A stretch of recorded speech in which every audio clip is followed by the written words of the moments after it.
لڑکے کے اور ایک نوجوان لڑکی کا واقعہ۔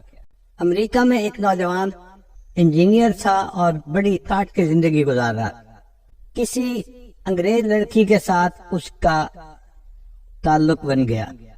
اب وہ لڑکی اتنی حور پری قسم کی چیز تھی کہ لڑکا چاہتا تھا کہ بس کچھ بھی ہو میری اس سے شادی ہو جائے۔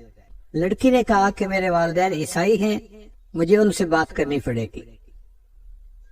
جب اس کے والدین سے بات کی کہ یہ لڑکا شادی کا خواہش مند ہے تو ماں باپ نے کہا کہ ہاں ہم کچھ شرائط پر شادی کرنے کے لیے تیار ہیں۔ پہلی شرط یہ کہ یہ لڑکا اپنے ماں باپ کو چھوڑ دے، مسلمان دوستوں کو چھوڑ دے اور ہمارے معاشرے میں آ کر ہمارے ساتھ رہے، جو کچھ ہم کھائیں پیئیں یہ بھی کھائے پیئے، اور ہفتے میں ایک دن ہمارے ساتھ عبادت خانے میں جائے، گرجا میں جائے۔ اگر یہ ان تمام شرائط کو منظور کرتا ہے تو ہم شادی کے لیے تیار ہیں۔ وہ لڑکا اس لڑکی کے محبت میں اتنا اندھا ہو گیا تھا کہ اس نے تمام شرائط مان لی، اپنا گھر چھوڑ دیا، اپنے دوست چھوڑ دیے، کافروں کے محلے میں جا کے اس نے گھر لے لیا اور اس لڑکی کے ساتھ اس سے شادی کر لی۔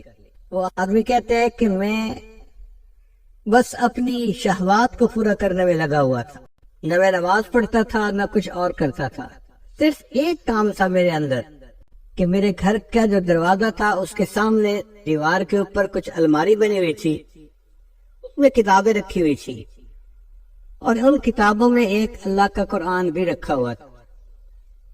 میں گھر میں آتے جاتے اس کے اوپر نظر ڈالتا اور اپنے دل میں اپنے آپ کو ملامت کرتا کہ تو نفس کا پجاری ہے، نفس کا بندہ ہے، تو نے اپنی نفس کی خاطر سب کو چھوڑ دیا، لیکن یہ قرآن میرے اللہ کا کلام ہے۔ میں اس قرآن مجید پر محبت کی نظر ڈالتا تھا، صرف محبت کی نظر، پڑھتا نہیں تھا، آتے جاتے محبت سے دیکھتا تھا۔ بس کئی سال اسی طرح گزر گئے۔ ایک دن میں دفتر سے واپس آیا تو میں نے دیکھا کہ اس جگہ پر قرآن مجید نہیں پڑا ہوا، تو میں نے اپنی وائف سے پوچھا کہ یہاں ایک سب رنگ کی کتاب تھی، اس کا کیا بنا؟ اس نے کہا میں نے کتابوں کی صفائی کی، جن کتابوں کو نہ آپ پڑھتے ہیں نہ میں پڑھتی ہوں، میں نے ان کتابوں کو نکال کے باہر ردی کے ٹوکرے میں پھینک دیا۔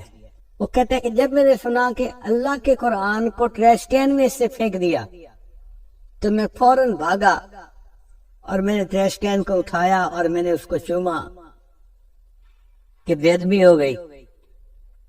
وہ مجھے دیکھ رہی تھی۔ اس نے کہا کہ تجھے کیا ہوا، کیا ہو گیا، کیوں جذباتی ہو رہا ہے؟ میں نے کہا تجھے نہیں پتا یہ قرآن ہے، اللہ کا کلام ہے۔ اس نے کہا اچھا ابھی بھی تمہارے اندر اسلام کی کوئی رمق باقی ہے؟ میں جاتی ہوں، میں بھی اپنے ماں باپ کو بتا کے آتی ہوں۔ چنانچہ وہ لڑکی تو اپنے ماں باپ کو بتانے چلی گئی اور یہ لڑکا اسی وقت قریبی مسجد میں آ کے اپنے اللہ کو منانے آ گیا۔